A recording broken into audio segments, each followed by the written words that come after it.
Powered by the Montana Television Network. This is the 530 News on Q2, Montana's news leader. Good evening. Thanks for joining us tonight. I'm David J. in for Zoe Zandora. A federal fugitive led local, state, and federal law enforcement on a chase early this morning. Law enforcement spotted 33-year-old Nick Montano at the Heights Walmart.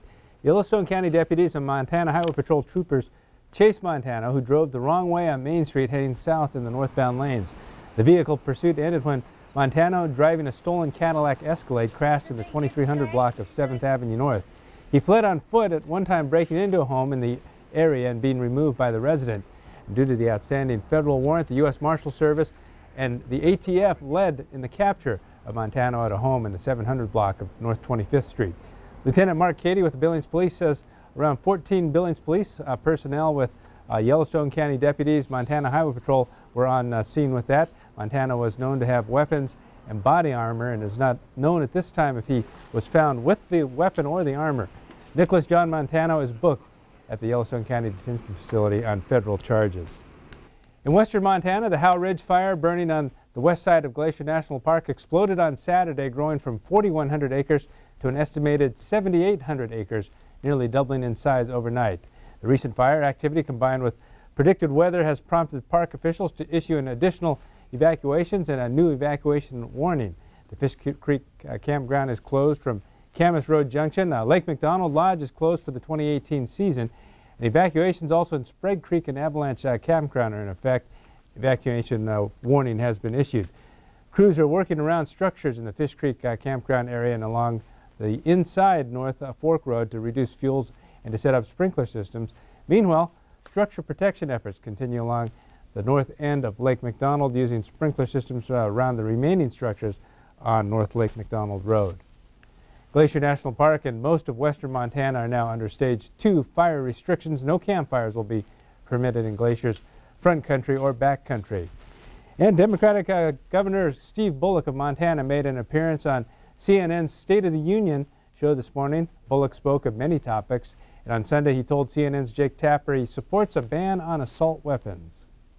If we really step back for a minute, I think most folks that, be it in Montana or elsewhere, that are firearm owners want to keep themselves and their families safe. That's not unlike folks that say that all of these school tragedies and everything that's been happening, what do they really want? Those same values. Now, there are things that we could do immediately, everything from red flag laws to closing, sort of having a universal background check, to making sure that we're doing everything we can, some age restrictions and magazine restrictions. But let's begin with everybody wants to keep themselves and their families safe, and let's try to find those values where we can move things forward. This marks a stark change from Bullock's re-election campaign for governor in 2016, when his campaign released a statement saying Steve Bullock supports Montana's current laws when it comes to gun rights. He opposes universal background checks. He has expanded gun rights as governor, though, and he will always stand up for the Second Amendment. Bullock was re-elected despite the state voting for President Trump by a margin of 56.5% to 35.9%.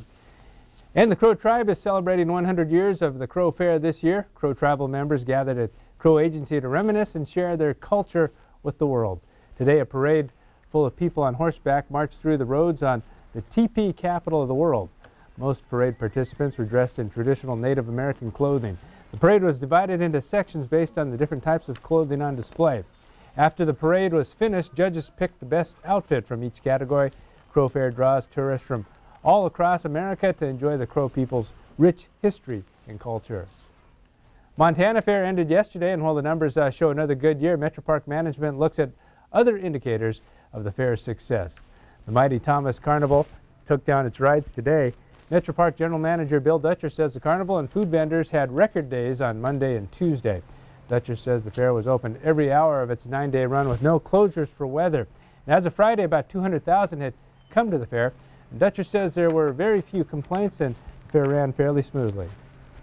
To be able to tell you that it was a safe, fun, friendly, clean fair throughout, with those kind of things that you prepare for and don't have to, it's a pleasure to say that today. That's my number one. I want to count how many complaints I got. I think last year I told you I'd had 5, and this year it was as smooth 9-day event as you could have. And Bill Dutcher says some of the early numbers on attendance and revenue will be ready on Thursday. And coming up on Q2, summer is always a good time for classic cars. We head to Bozeman for the camaraderie of an American tradition. Later in sports, Troy Anderson continues to impress at Cats Camp. His latest scrimmage heroics on the way. And over here in weather, we're dealing with a much cooler day today than we have in the last little bit. Got a little bit more of that heading your way. We'll talk about all that coming up in just a little bit. You're watching MTN News with Zoe Zandora, Storm Tracker weather with Connor Pregitzer, and sports with Casey Conlon. This is the 5:30 News on Q2, Montana's news leader.